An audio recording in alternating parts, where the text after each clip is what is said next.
I'd had backache for a while since I had my second son. I was photographing a gig down in London. I realised after I came out of the gig that I was in a lot of pain, and more so than normal. And I woke up in the morning and just moved my knees from one side to another. And I heard what sounded like a gun going off. And I realised the sound must have come from me. And then suddenly this sort of overwhelming pain just sort of washed over me. So I was taken into Cheltenham General Hospital, but it took quite a considerable amount of gas and air to get me out of the room.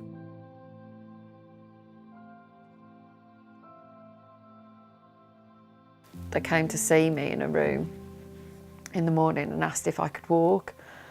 I thought I probably could, so I sort of got out of bed a bit gingerly, but I was able to get out of bed and walked up to the end of the bed. I turned around and walked back, and then I heard somebody say, "Oh, it looks like you're walking like a human being," and they all left. So they literally, that was my examination. I tried to insist that they did this MRI that they booked me in for. And this registrar came back and he said, "I've spoken to the consultant and he thinks you've just got a slip disc, and so what?"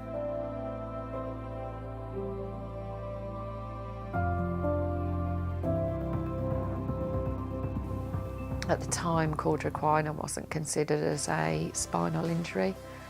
If you go in with a spinal injury, you get sent off to a rehabilitation centre or spinal unit, and your symptoms are treated, whereas at the time it was just a bit of a hit and miss. They didn't really know.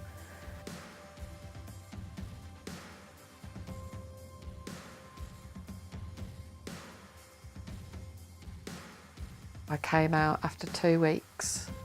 I think it was about the Tuesday, and I photographed the wedding on the Saturday.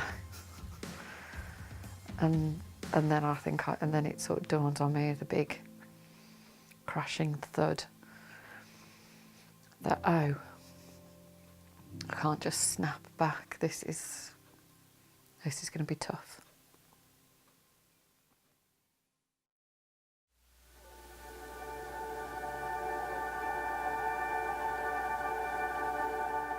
The claim settled for a considerable sum of money. It took the pressure off. It meant that my husband could start up his business again.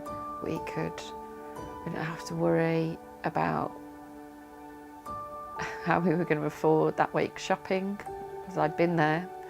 The solicitors that worked on my case, their belief in me and who I was and what I was worth financially as well as a person. And then for that to be agreed with in court really touched.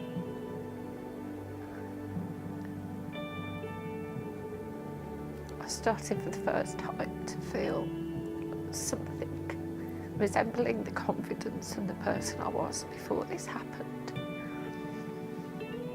We've bought somewhere that's got so much space that all of the stuff that they used to do in a park, they now do in our back garden. So I can see that, I can be part of it without worrying that I'm in the middle of a park with no facilities. And so I get to experience it and enjoy it and be part of it, and it's great.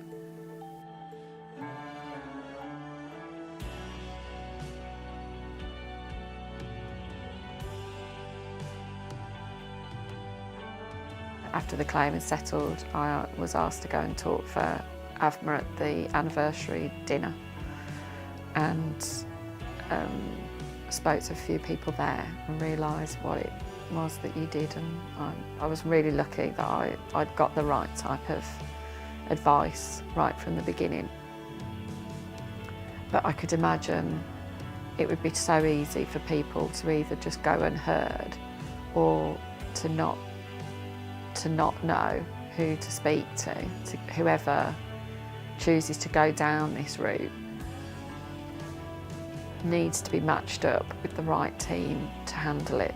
it needs to be handled with the utmost dignity and respect. And only then I think that you get some sort of closure.